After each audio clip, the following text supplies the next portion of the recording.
Hello बच्चों, कैसे हो सब। और आज है आपका बेसिक मैथमेटिक्स का लेक्चर नंबर 8। ठीक है, शायद आप बहुत ही अच्छे से पढ़ रहे होंगे, शायद नहीं सच में आप बहुत ही अच्छे से पढ़ रहे होंगे। ठीक है, अपना ख्याल रख रहे होंगे। तो आज हम लेक्चर 8 में हम पढ़ेंगे अतिपरवलय ग्राफ। अतिपरवलय ग्राफ क्या होता है? ठीक है, अतिपरवलय ग्राफ में हम क्या पढ़ने वाले? इनवर्स रिलेशन, उल्टा रिलेशन पढ़ेंगे। जैसे कि y बराबर 1/x है, y बराबर 1/x है। तो देखिएगा इसका ग्राफ कैसे बनेगा वो देखो पहले, फिर मैं बताती हूँ कैसे बनेगा।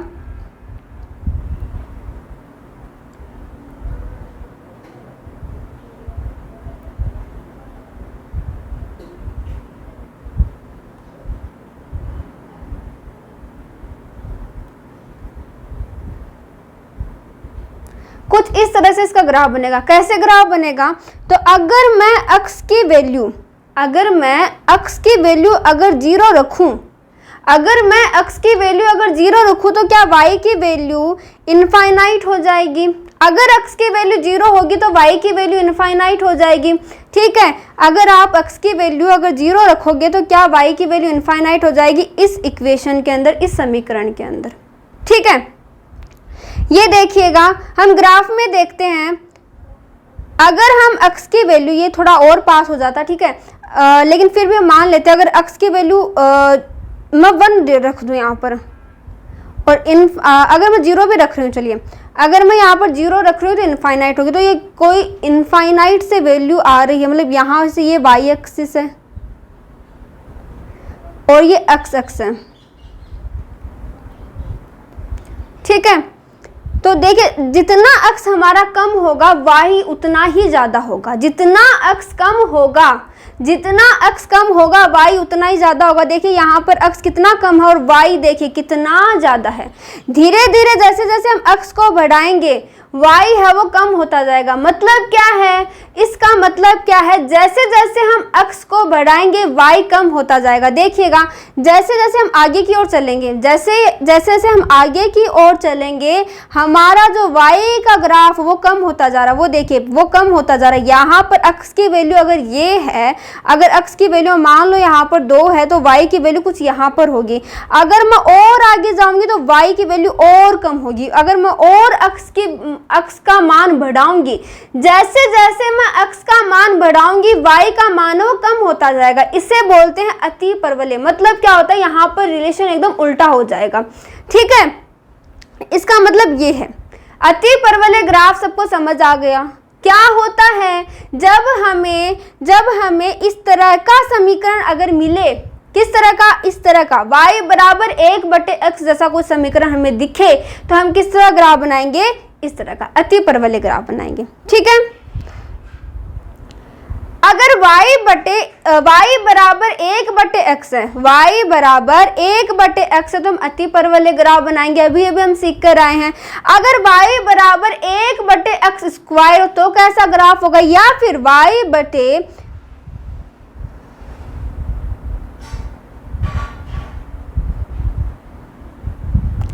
अगर y/x की पावर अगर 3 हो, y बराबर 1/x की पावर अगर 3 हो तो कैसा ग्राफ बनेगा?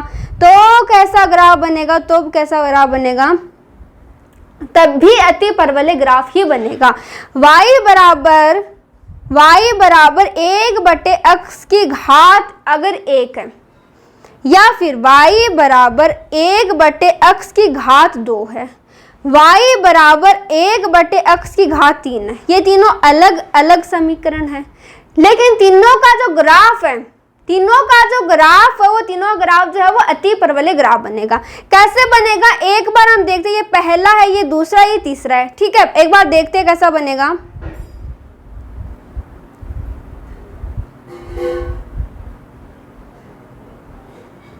ठीक है, ये आपका y एक्स है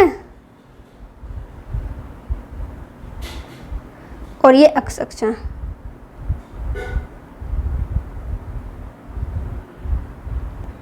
ठीक है, हम पहला ग्राफ बना रहे हैं। नहीं, ये देखिए पहला ये ग्राफ हम बना रहे हैं।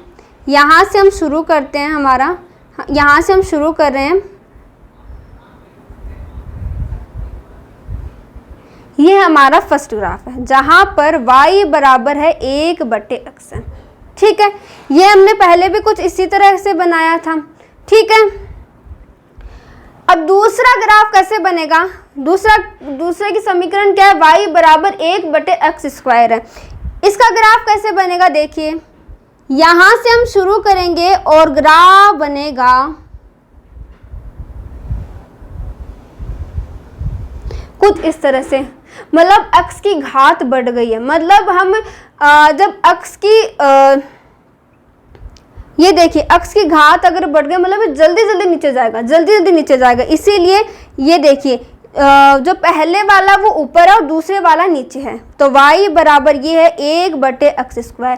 फिर तीसरा ग्राफ देखिए, अपना तीसरा ग्राफ देखिए, तीसरा है समीकरण है y बराबर 1/x की घात 3 है। तो यहाँ से हम शुरू करेंगे और कुछ ग्राफ बनेगा कुछ इस तरह से। ये हमारा तीसरा ग्राफ है y बराबर 1/x की घात 3। इन तीनों में क्या अंतर है वो समझ आया सबको? इन तीनों में क्या अंतर है वो समझ आया? तीनों में क्या अंतर है? तीनों में ये अंतर है कि जैसे हम x की घात बढ़ाएंगे तो हमारा ग्राफ वो जल्दी जल्दी नीचे आना स्टार्ट हो जाएगा। ठीक है, पहले में क्या अंतर है? पहले वाला थोड़ा ऊपर है, फिर दूसरे वाला उससे नीचे है और तीसरे वाला उससे नीचे। क्यों नीचे है ये? जो तीसरे वाला सबसे नीचे क्यों है? क्योंकि इसकी घात है, x की जो घात है वो क्या है? सबसे ज्यादा है। ठीक है, तो इन तीनों समीकरण में हमें ये अंतर देखने को मिलता है। ठीक है, अगला एक सवाल है वो देखिए, बिंदु आवेश के कारण विद्युत क्षेत्र, तो हमें दे रखा है E बराबर KQ/r²। तो विद्युत क्षेत्र और दूरी के बीच में ग्राफ खींचना है। मतलब हमें क्या करना है? विद्युत क्षेत्र, ठीक है, और दूरी के बीच में हमें ग्राफ बताना है। चलिए ग्राफ हम बनाते हैं।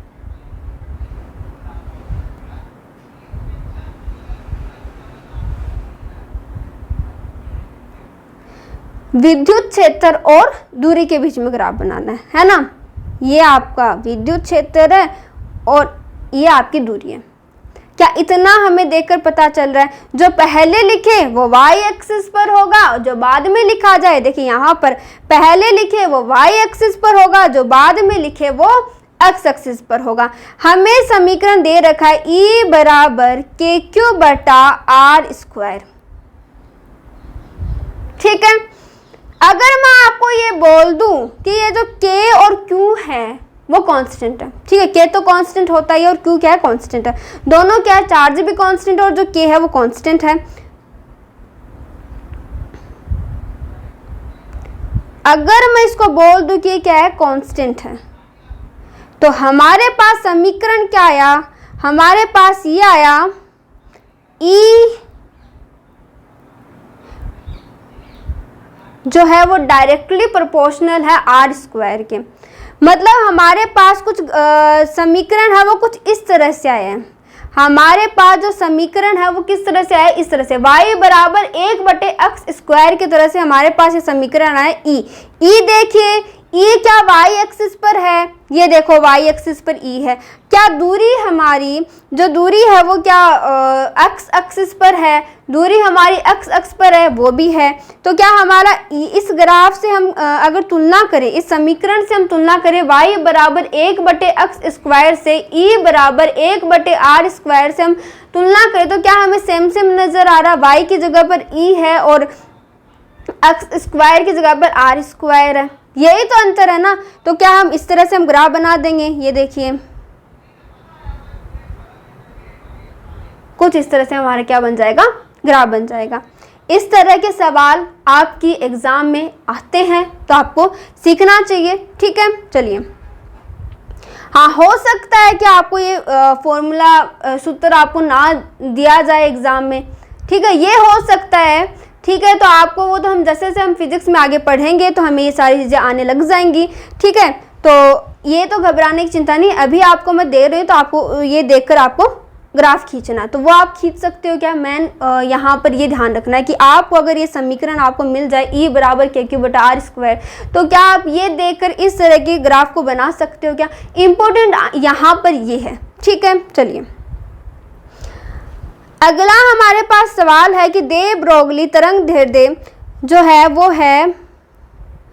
है लेम्डा बराबर एच बटे पी। तरंग दैर्ध्य और संवेग के बीच में ग्राफ खींचना है। ठीक है भाई, बड़ा आसान सा है, वैसा ही करना जैसे पहले हमने किया था।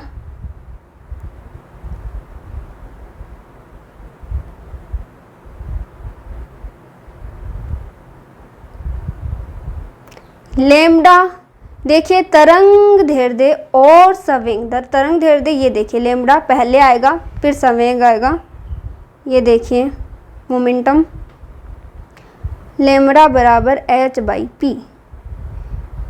ये है वो कांस्टेंट होता है, मैं बता देती हूँ अगर किसी को नहीं पता है तो। ठीक है, अगर ये कांस्टेंट है तो ये कुछ हमारे पास इस तरह का समीकरण कुछ निकल कर आया। ठीक है, लेम्डा है वो वाई एक्सिस पर है, पी है वो एक्स एक्सिस पर है। अगर तो हमारे पास किस तरह ग्राफ बनेगा, अति परवलय हमारे पास क्या बनेगा, ग्राफ बनेगा।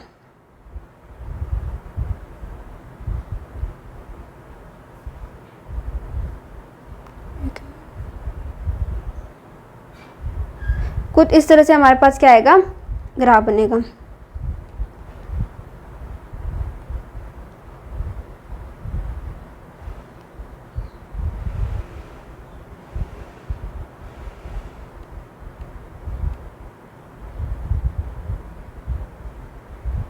चलिए अब हम पढ़ेंगे एक्सपोनेंशियल फंक्शन, घातांक प्राकार्य। वो क्या होता है, एक्सपोनेंशियल y बराबर है e की घात x है। अब ये e क्या होता है, ये देखिए y बराबर है e की घात x है। अब ये e की घात x क्या होता है, e क्या है, e का मान होता है 2.71। ठीक है, e का घात होता है 2.71, जिसकी e का मान होता है 2.71 और इसका घात होता है x। ठीक है, चलिए अंग्रेजी में बोलते हैं एक्सपोनेंशियल फंक्शन और हिंदी में बोलते हैं घातांक प्राकार्य।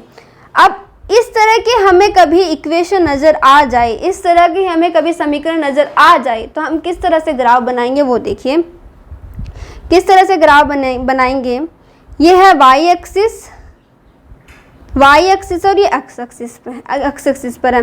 ठीक है, तो हम ग्राफ कैसे बनाएंगे, अगर मैं बोल दूं x हमारा 0 है, अगर मैं बोल दूं x हमारा 0 है तो क्या y हमारा e हो जाएगा, नहीं, y हमारा 1 हो जाएगा। जब अगर x को मैं 0 रख दूं, किसी भी पावर को अगर मैं 0 रख दूंगी तो उसकी वैल्यू तो 1 नहीं आएगी ना, है ना, ये तो हमने पढ़ा है पहले भी।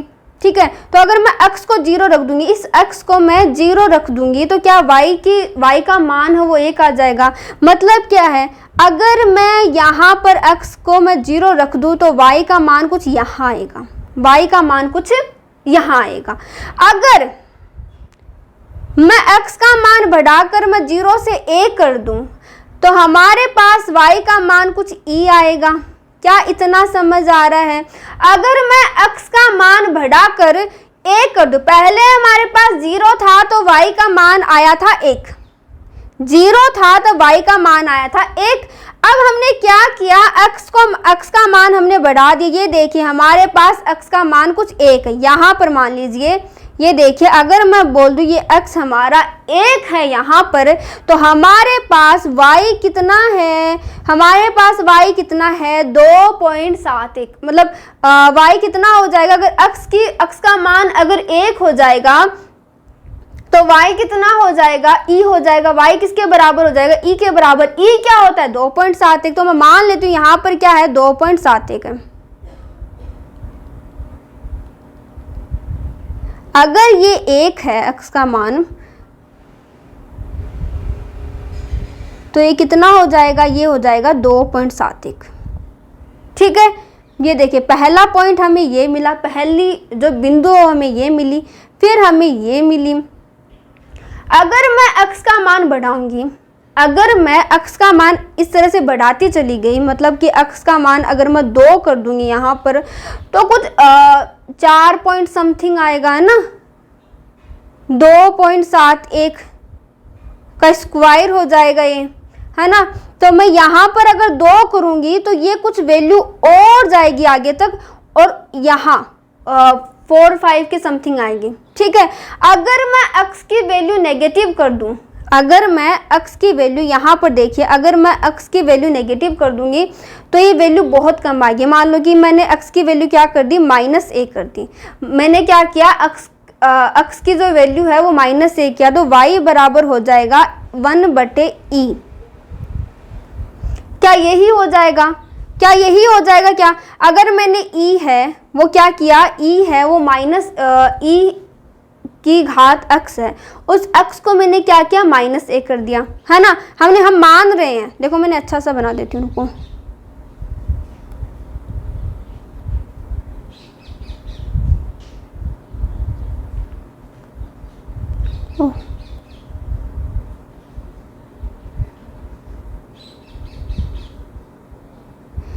अगर मैं x की घात अगर -1 रखती हूँ, अगर x की घात अगर -1 रखती हूँ तो क्या हो जाएगा, तो क्या हो जाएगा, ध्यान से देखिएगा, ये हो जाएगा यहाँ पर, ये क्या हो जाएगा यहाँ पर, y बराबर 1/e हो जाएगा।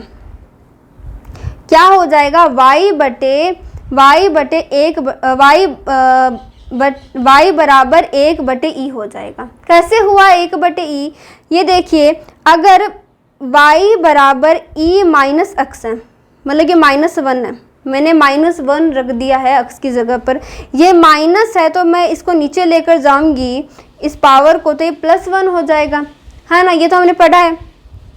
अगर ये +1 हो जाएगा, अगर ये +1 हो जाएगा तो ये नीचे जब नीचे जाएगा तो +1 हो जाएगा, हो गया +1, मतलब 2.71 नीचे चला गया, मतलब इसकी वैल्यू कम आ गई। जब हम 1 रखेंगे, जब हम x जो है वो -1 जब रखेंगे, x जो है वो कितना रखेंगे, -1 रखेंगे, तो हमारे पास जो आई है, जो वैल्यू बहुत कम आई है, जो हमारे पास जो y की जो वैल्यू आई है बहुत कम आई है। अगर ऐसे ही हम x की पावर -2 रखेंगे तो कुछ और कम वैल्यू आएगी। ठीक है, तो मतलब इस तरह से हमारा ग्राफ वो बनेगा। ठीक है, समझ में आया किस तरह से हम ग्राफ बना रहे हैं, वो समझ में आया। एक बार ध्यान से एक बार और सुन लीजिए, अगर किसी को कोई भी डाउट हो तो।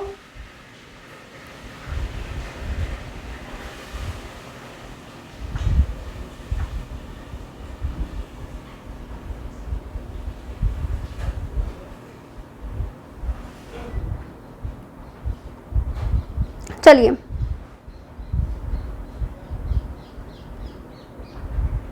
ये जो ग्राफ हमने बनाया है वो है एक्सपोनेंशियल ग्रोथ का ग्राफ है। एक्सपोनेंशियल ग्रोथ का मतलब क्या होता है कि जब हम x की वैल्यू कोई भी बढ़ाएंगे, हम जैसे जैसे हम x की वैल्यू बढ़ाएंगे तो हमारे पास जो ग्राफ वो एक्सपोनेंशियली बढ़ेगा। ठीक है, वो एकदम तेजी से बढ़ेगा। ठीक है, ये मतलब है इसका कि हम जैसे जैसे x का मान जब बढ़ाएंगे तो हमारा जो ग्राफ वो एकदम तेजी से बढ़ने वाला है। जैसे कि हम जब x का मान हमने क्या रखा, सिर्फ 0 रखा, x का मान हमने क्या रखा, सिर्फ 0 रखा, तो हमारे पास y का मान कितना आया, 1 आया। जब हमने बिंदु बनाते चलते हैं, अगर x अगर 0 है तो y हमारा 1 हो जाएगा, मतलब यहाँ पर कुछ 1 हो जाएगा। अगर x का मान हमने 1 किया तो y का मान 2.71 हो गया। अगर y को 1 किया तो 2.71 हो गया। मतलब ये देखिए, अगर y को अगर 1 किया, y को जब x को हमने क्या किया, 1 किया, तो y हमारा क्या हो गया, 2.71 हो गया। ठीक है, इस तरह से हमारा जो ग्राफ है वो इस तरह से क्या होगा, एक्सपोनेंशियल ग्राफ वो बनता जाएगा। अब ये तो एक्सपोनेंशियल ग्राफ, मतलब कि तेजी से बढ़ रहा है। अब तेजी से घटता भी तो है ना ग्राफ, वो देखते हैं। y बराबर जब हो जाए, y बराबर e माइनस एक्स, y बराबर क्या हो जाए, y बराबर हो जाए e माइनस एक्स, तो किस तरह का ग्राफ बनेगा वो देखिए।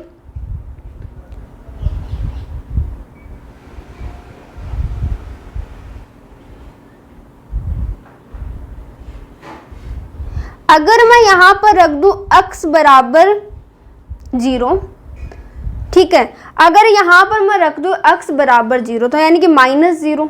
ठीक है, अगर x की जगह पर अगर मैं 0 रख दूं तो क्या हो जाएगा, y बराबर 1 नहीं आएगा। ठीक है, तो ये हो जाएगा y बराबर 1। तो अगर मैं x अगर 0 रखूंगी अगर मैं x 0 रखूंगी तो y हमारा क्या आएगा, 1 आएगा। अगर मैं x की वैल्यू बढ़ाऊंगी, मतलब 1 कर दिया मैंने यहाँ पर, अगर मैं x की वैल्यू 1 करूंगी तो ये क्या हो जाएगा, 1 से -1 हो जाएगा। 1 से क्या हो जाएगा, माइनस, क्योंकि माइनस समीकरण में दे रखा है हमें किस में दे रखा है, माइनस समीकरण में दे रखा है। ठीक है, अगर हम x का अगर मैं 1 रखूंगी यहाँ पर, तो ये जो ग्राफ है वो हो जाएगा e बराबर y बराबर e। अगर x का मान मैं 1 रखूंगी तो ये हो जाएगा -1 जो हो जाएगा e y बराबर 1/e। अगर y बराबर 1/e हुआ मतलब ये o नीचे चला गया, मतलब ये क्या हो गया, o नीचे चला गया, मतलब ग्राफ बहुत ही कम हो गया ना, y बराबर 1/e है ना। तो इस तरह से ये हो जाएगा y बराबर 1/e। ठीक है, समझ में आ रहा है, ये ग्राफ समझ में आ रहा है। कैसे किया मैंने एक बार फिर से देख लीजिए। अगर हमने x को 0 रखा तो हमारे पास y आया 1।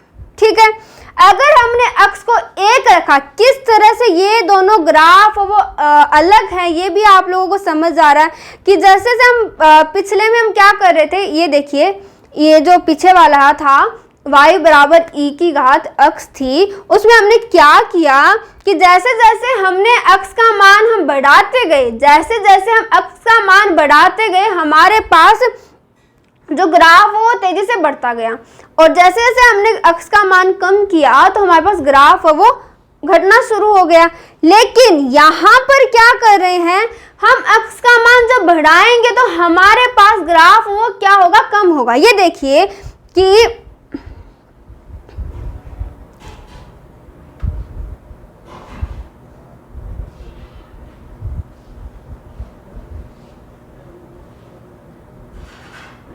ये देखिए, आप ग्राफ को ध्यान से देखिए कि जब हम x को जब 0 रखेंगे तो y 1 हो जाएगा। ठीक है, अगर मैं x को -1 रखूंगी तो हमारे पास, जब x को -1 जब रखूंगी तो हमारे पास ग्राफ वो कुछ यहाँ होगा, है ना, y कुछ यहाँ मिलेगा।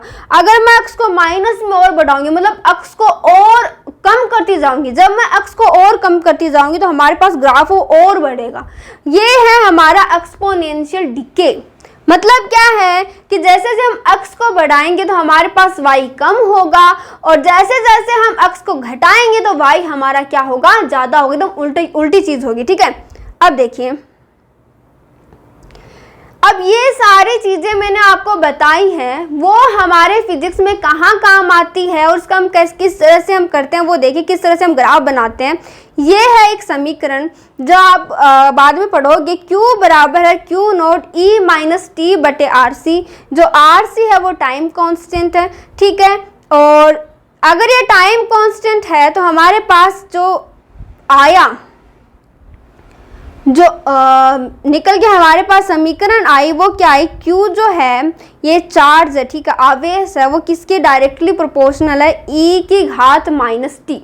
किसके प्रोपोर्शनल है, E की घात माइनस टी के प्रोपोर्शनल है। ये देखिए एक बार, इसका हम ग्राफ कैसे बनाएंगे। अगर मैं इस t को, एक मिनट, अगर मैं इस t को क्या रख दूं, 0 रख दूं, अगर मैं t को 0 रख दूं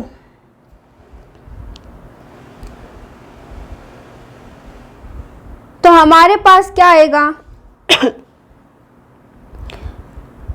ये देखिए, t हमारा क्या कहाँ पर है, पहले तो ये समझिए, q है ये y एक्सिस पर है, और ये t है वो किस कहाँ पर है, x एक्सिस पर है। ठीक है, ये x एक्सिस पर हो गया। अगर मैं t को 0 रख दूं तो हमारे पास q है वो कितना आ जाएगा, q नोट के बराबर आ जाएगा। किसके बराबर आ जाएगा, जब ये, अगर x हमारा जब 0 होगा, x हमारा जब 0 होगा, ध्यान से देखिए इसको, ये है हमारा कांस्टेंट। ठीक है, ये है हमारा कांस्टेंट RC जो क्या कांस्टेंट है, इसको नहीं छेड़ना हमें, इसकी बात ही नहीं करनी है, ठीक है, इसको पढ़े रहने दो अलग।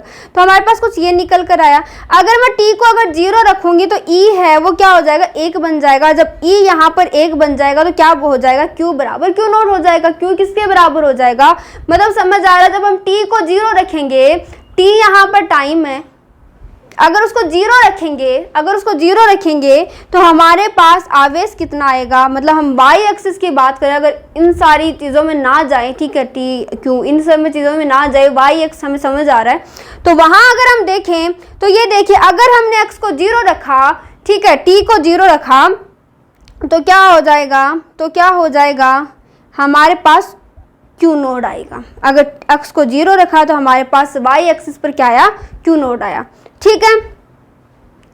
और इतना तो आप लोग समझ ही गए हैं कि Q है, ये जो ग्राफ हो किस किस के बीच में, Q बराबर e माइनस टी, e की घात माइनस टी, e की घात माइनस टी। यहाँ पर देखिए y बराबर है e की घात माइनस x, और यहाँ पर है Q की घात Q बराबर e की घात माइनस टी है, मतलब Q तो है y एक्सिस पर और t है वो किस पर है, वो t जो है वो x एक्सिस पर है, मतलब ये जो है वो कम होने वाला ग्राफ है। तो हम इस तरह से इसको कम कर देंगे,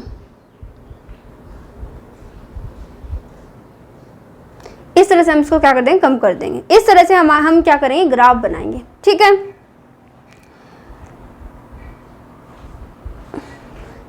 अब हम पढ़ने वाले हैं सर्कुलर ग्राफ, जिसे हम बोलते हैं गोलाकार ग्राफ, ठीक है। अब ये सर्कुलर ग्राफ क्या होता है एक बार समझ लीजिए। सर्कुलर ग्राफ देखिए,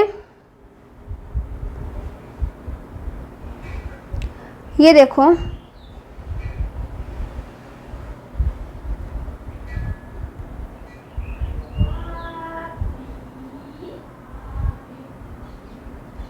ये है, हम सर्कुलर ग्राफ कर रहे हैं, ठीक है, बना रहे हैं, और यहाँ पर ये मान लो y एक्सिस है और यहाँ पर मान लो ये x एक्सिस है, ठीक है, समझ आया। यहाँ पर मैं कोई बिंदु मान लूँ x0 y0, ये मैंने क्या मान लिया, एक बिंदु मान ली, ठीक है, और ये हमारी क्या है, त्रिज्या है, मान लेते हैं हम, ये क्या है, हमारी त्रिज्या है, रेडियस है, ठीक है, मतलब त्रिज्या मतलब कि ये एक बिंदु है, मान लिया एक बिंदु है, और यहाँ से हमने एक रस्सी खींच दी, ये एक रस्सी है, और इस रस्सी को हमने क्या कर दिया, पिन कर दिया, क्या कर दिया, पिन कर दिया, ठीक है। अब क्या करेंगे, ये इस तरह से जब इसको घुमाएंगे तो कुछ इस तरह से ये जाएगी,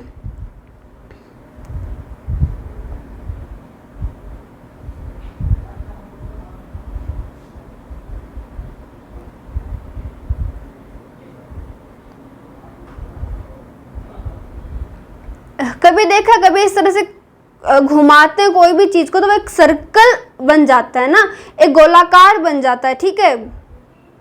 उस तरह से हमने भी क्या किया, इस तरह से एक रस्सी है, उसको एक जगह से पिन कर दिया, एक जगह से इसको बांध दिया, और हमने क्या किया, घुमाना हमने स्टार्ट कर दिया, घुमाना हमने शुरू कर दिया। जब हम घुमाएंगे तो एक सर्कल बनेगा, इस तरह से यहाँ भी एक सर्कल बन रहा है, ये देखिए यहाँ भी एक क्या बन रहा है, सर्किल बन रहा है।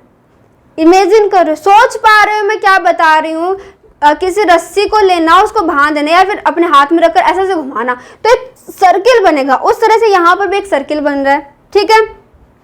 ये मान लेते त्रिज्या है, मेरा एक परफेक्ट सर्किल नहीं बना है, हाथ से बना है, ठीक है, लेकिन बनेगा सर्किल ही। और ये बिंदु मैंने बोल दिया x0 और y0, और यहाँ पर मैं बोल देती हूँ ये है हमारा x, y, ये हमारे पास क्या है, बिंदु है, ठीक है। अगर हमें डिस्टेंस पता करनी हो, ये है O और ये P, O और P बिंदु के बीच में हमें क्या करनी है, दूरी पता करनी है। O और P के बीच में हमें क्या पता करनी है, O और P के बीच में हमें क्या पता करनी है, दूरी पता करनी है। दूरी कितनी, त्रिज्या, ये देखिए त्रिज्या, रेडियस है, ठीक है। दूरी कैसे पता करते हैं, सबको पता होगा, कैसे करेंगे देखो मैं बता देती हूँ।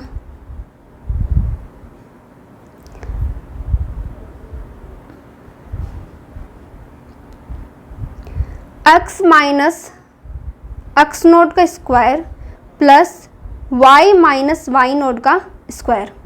अगर इससे पहले जब क्लास ली थी तो सबको पता होगा कि ये दूरी का क्या है, सूत्र है। इस तरह से हम दूरी को निकालते हैं, x माइनस एक्स नोट का square plus y minus y nought का स्क्वायर। ये हम क्या निकालते हैं, इस तरह से दूरी निकालते हैं। ठीक है, ये हमारी क्या रेडियस है। जो भी सर्कल हमारे पास बना है ना, जो भी सर्कल, हम ये वाला पॉइंट ले ले चाहे इसके ऊपर वाला पॉइंट ले ले, इसकी यही होगी। अगर मेरा सही बनता तो यही होता, लेकिन अभी ये सही नहीं बना है। ठीक है, जहाँ भी अगर ये वाला पॉइंट होता तो यहाँ भी क्या होता, x, y ही होता। ठीक है, मतलब ये दूरी यहाँ पर क्या होती, x, y हो ये पता नहीं, लेकिन दूरी जो है वो त्रिज्या ही होती, रेडियस ही होती। ठीक है, तो ये हम यहाँ पर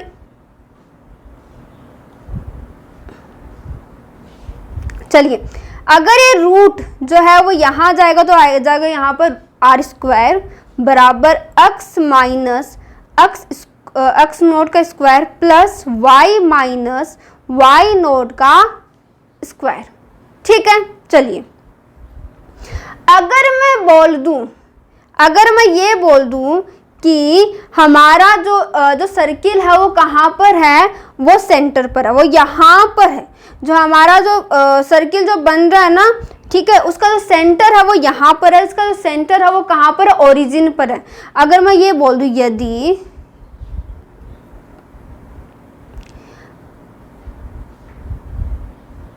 सर्किल का जो सेंटर है वो कहाँ पर है, सर्किल का जो सेंटर है वो कहाँ पर, मैं मान लेती हूँ सर्किल का सेंटर है वो कहाँ पर है, ओरिजिन पर है, मतलब 0,0 पर है।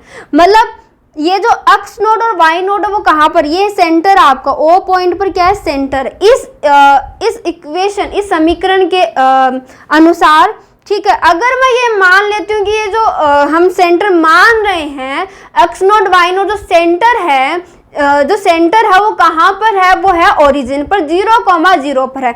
मतलब x नोड और y नोड का जो मान है वो 0,0 हो जाएगा। क्या हो जाएगा, 0,0 हो जाएगा। हो गया, तो हमारे पास क्या निकल कर आया ग्राफ, x नोड और y नोड क्या हो जाएगा, 0 हो जाएगा। अगर इस तरह की कुछ कंडीशन अगर हुई तो, ठीक है, और हमारे पास आ जाएगा x square plus y square. ये है आपका सर्किल की समीकरण। सर्किल का समीकरण हमारा क्या है, याद रखना आपको, आर स्क्वायर बराबर x square plus y square. ये आपको क्या रखना है, ये आपको क्या रखना है, याद रखना है। ठीक है, तो अब स्टार मार्क कर दीजिए, यहाँ पर स्टार मार्क कर दीजिए।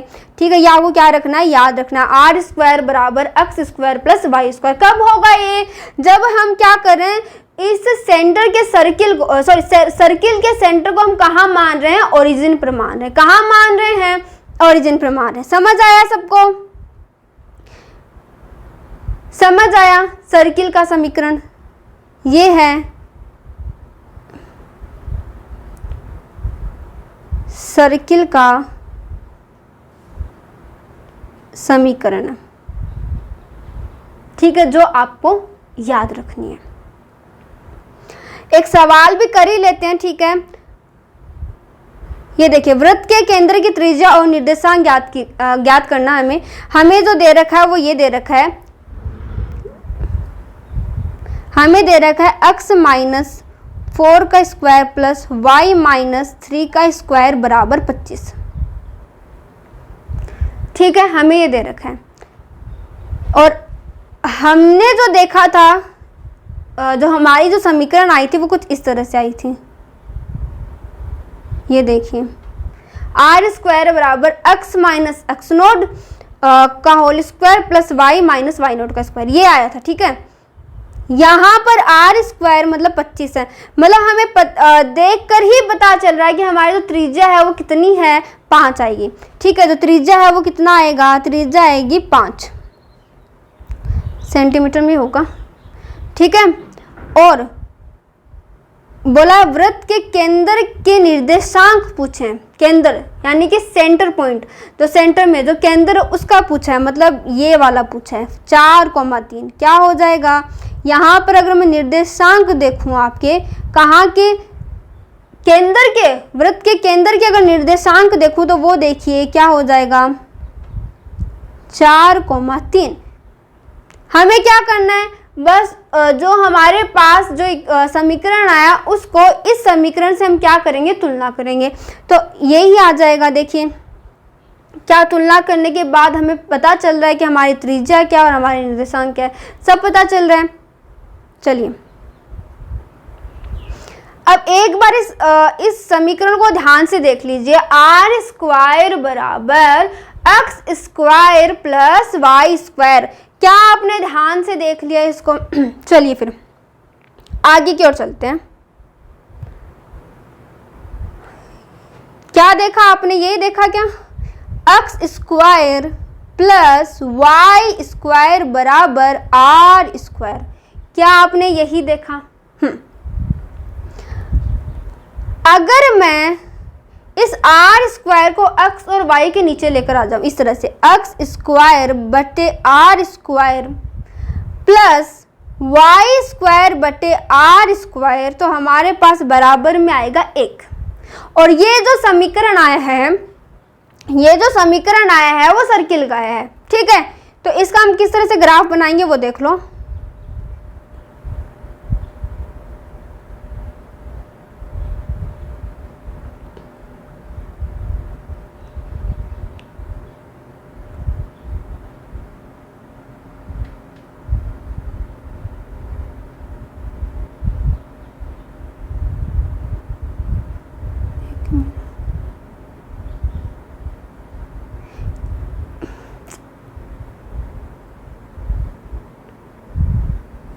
अच्छा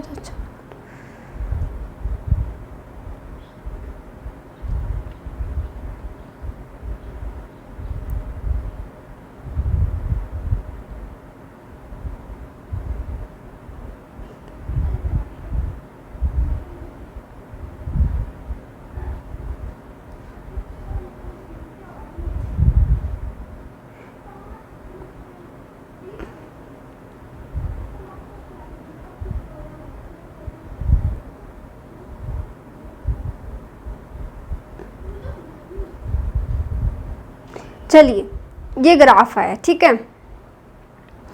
अब देखो इसमें हमें क्या देखना है, ये हमारा R है और ये भी हमारा R है। दोनों क्या त्रिज्या हमारी सेम, अगर हम ओरिजिन से देखें, अगर हमारी अगर हम ओरिजिन से देखें तो ये वाले नहीं,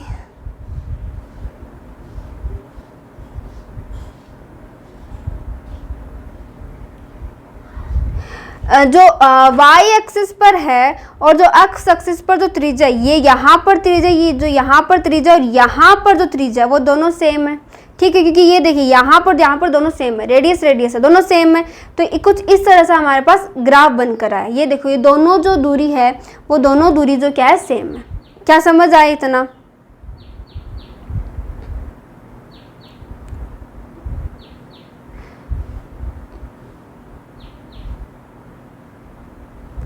ठीक है। अगर मैं बोल दूं ये कब है, जब हमारे पास एक्स एक्सिस और वाई एक्सिस दोनों पर क्या है, जो त्रिज्या वो सेम है। अगर मैं बोल दूं कि अलग अलग हो जाए, ये दोनों क्या हो जाए, अलग अलग हो जाए, तो क्या हमारे पास जो ग्राफ है वो गोलाकार ही आएगा या फिर कुछ और आएगा? देखते हैं। अगर मैं आपको ये बोल दूं कि जो हमारे पास है वो कुछ इस तरह से आया था, x square plus y square बराबर आर स्क्वायर, ठीक है। आर स्क्वायर को जब हम नीचे लेकर गए थे तो कुछ इस तरह से हमारे पास ग्राफ आया, ठीक है। इससे हम अच्छे से पता लगा रहे हैं कि एक्स एक्सिस पर जो ग्राफ में यहाँ पर जो दूरी है वो आर है और यहाँ पर जो दूरी है वो भी आर ही है। ये देखिए वो भी आर है, ये भी आर है। अगर ये दोनों अलग होते तो किस तरह का ग्राफ बनता? तो वो देखो, अलग का क्या मतलब है, एक्स स्क्वायर बटे ए स्क्वायर प्लस वाई स्क्वायर बटे बी स्क्वायर। मतलब यहाँ पर मैंने क्या किया, रेडियस को अलग अलग कर दिया, त्रिज्या को अलग अलग कर दिया, ए और बी दोनों अलग अलग है, ये मैंने कर दिया, ठीक है। बराबर 1 है। कुछ इस तरह से हमारे पास समीकरण हम मान रहे हैं, कुछ इस तरह से कुछ है, ठीक है। अब देखकर इतना तो हमें पता चल गया है कि ये जो समीकरण है वो सर्किल का तो नहीं है, क्योंकि सर्किल का अगर समीकरण होता तो ये जो दोनों जो त्रिज्या वो सेम होती, लेकिन ऐसा नहीं है, क्योंकि ए और बी दोनों अलग है। अब किस तरह से अलग है एक बार वो देख लेते हैं। ए और बी, ए यहाँ पर बड़ा है बी से, ए यहाँ पर क्या है, ए यहाँ पर क्या है, ए यहाँ पर बड़ा है बी से। तो अब ग्राफ हमारा कैसा आएगा वो देखते हैं।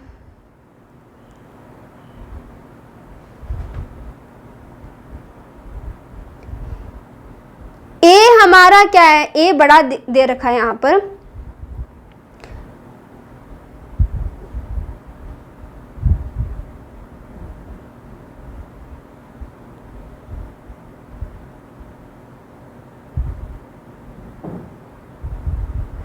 कुछ इस तरह से हमारे पास क्या है ग्राफ है। ये वाई एक्सिस और ये एक्स एक्सिस है, और यहां पर देखो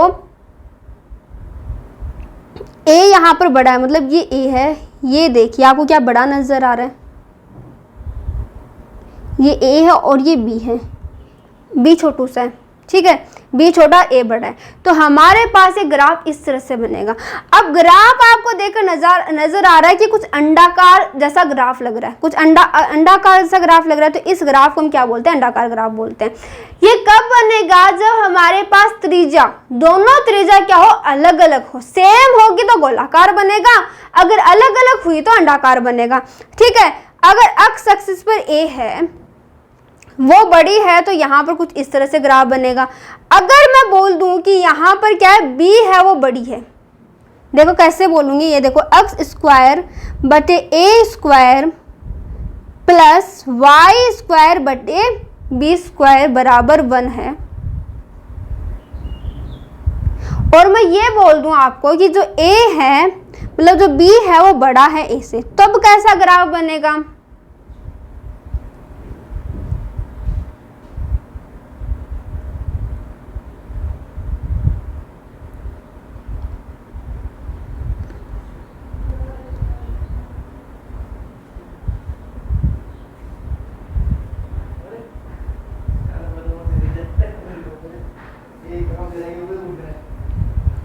ये आपका वाई एक्सिस है और ये आपका एक्स एक्सिस है, ठीक है। चलिए, और मैंने बोला बी बड़ा है, बी है वाई एक्सिस पर, ये वाला बी है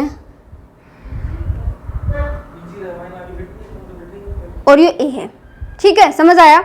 ये बी है वो बड़ा है, ए है वो इस तरह से बड़ा है, मतलब ये दोनों ग्राफ ही अंडाकार है, जिसे हम इलिप्स बोलते हैं। दोनों ही इलिप्स है, दोनों ही अंडाकार है, लेकिन इन दोनों में अंतर क्या है वो क्या आप लोगों को समझ आया, वो क्या अंतर आपको दिख रहा है यहाँ पर कि ए जब बड़ा होगा, ए मतलब कि एक्स एक्सिस पर होने वाला जो ए है वो बड़ा होगा, तो कुछ इस तरह से एक्स एक्सिस पर ये लेटा होगा। अगर ये बी यानी कि वाई एक्सिस पर जो बी है वो बड़ा होगा, मतलब वाई एक्सिस पर लेटा होगा।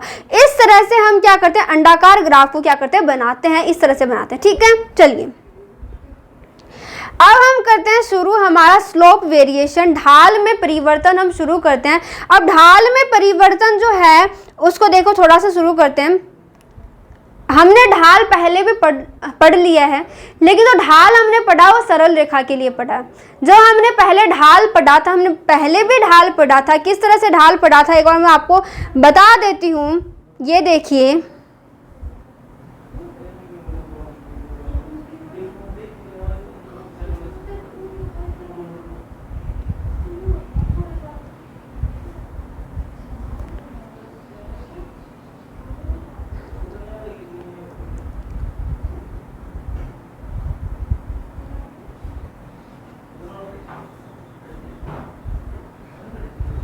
कुछ इस तरह से हमने ना सरल रेखा ग्राफ ढाल देखना सीखा था कि अब ये जो ग्राफ है कि यहाँ पर जो हमारा जो कोण है वो 90 डिग्री से ज़्यादा बन रहा है। अगर कोण 90 डिग्री से ज़्यादा बन रहा है तो एम है वो हमारा क्या होगा, नेगेटिव होगा, और ये 90 डिग्री से कम है तो एम हमारा क्या होगा, पॉजिटिव होगा, ठीक है। तो ये हमने क्या है, सरल रेखा के लिए क्या देखा था, हमने ग्राफ देखा था। लेकिन अब हम जो ग्राफ है वो देखिए, अब हम जो ग्राफ वो किसके लिए देख रहे हैं, हम परवलय ग्राफ देख रहे हैं, परवलय ग्राफ देख रहे हैं। यहाँ पर क्या होगा, यहाँ पर हम क्या करेंगे, 46 ऊपर वाले ग्राफ देखिए, ये है आपका वाई एक्सिस और ये है आपका एक्स एक्सिस। हम क्या खींचेंगे यहाँ पर टेंजेंट, किसी भी बिंदु पर हम टेंजेंट खींचेंगे, यानी कि हम पहले बिंदु पर खींचते हैं। ये देखिए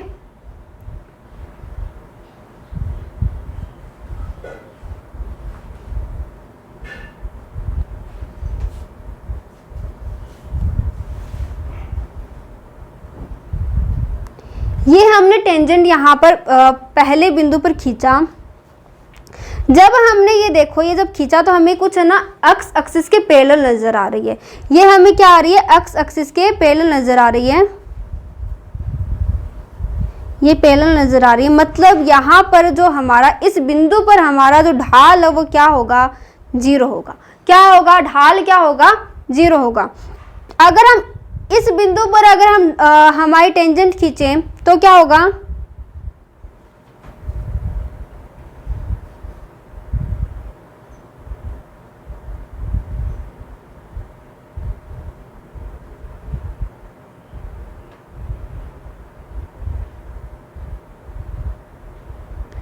कुछ इस तरह से। मान लो इस बिंदु पर है ये, तो हमारा जो ग्राफ है वो कुछ 90 डिग्री से कुछ कम होगा, मतलब ढाल जो है वो 90 डिग्री से कम होगा। अगर ढाल 90 डिग्री से कम होगा मतलब एम जो क्या होगा, पॉजिटिव होगा। और फिर यहाँ पर देखें, यहाँ पर जब हम टेंजेंट को खींचेंगे तो हमारे पास कुछ 90 डिग्री जैसा कुछ हमें दिख रहा है, मतलब हमारा जो ढाल है वो क्या होगा, इनफाइनाइट हो जाएगा। यहाँ पर क्या हो जाएगा, क्या हो जाएगा, इनफाइनाइट हो जाएगा इस बिंदु पर। मतलब जैसे जैसे हम ऊपर जा रहे हैं, जैसे जैसे हम ऊपर जा रहे हैं हमारा ढाल वो बढ़ रहा है। पहले हम यहाँ से, जब हम यहाँ से हमने शुरू किया तो हमारा ढाल था वो 0 था। फिर हम और ऊपर गए तो हमारा ढाल जो था यहाँ पर इस बिंदु पर जो ढाल था वो पॉजिटिव था। क्या था क्या नहीं था वो हम नहीं देख रहे हैं अभी, लेकिन ये देखिए, ये समझिए कि यहाँ पर पॉजिटिव था, मतलब ढाल तो वो बढ़ रहा था। और फिर जब और ऊपर गए तो ढाल जो वो कुछ इनफाइनाइट हमें लग रहा है, इनफाइनाइट हो गया। ठीक है, ये आपका ग्राफ है। ये देखिए, मैं एक बार फिर से ड्रॉ कर देती हूँ इसको।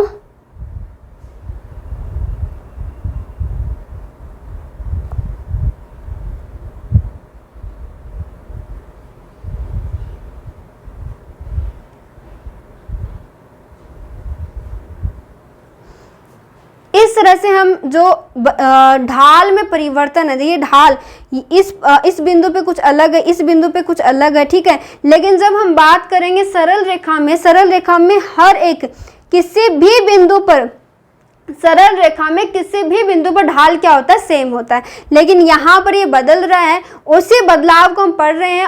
अगली क्लास में इसको हम और आगे कंटिन्यू करेंगे, तब तक के लिए पढ़ते रहिए।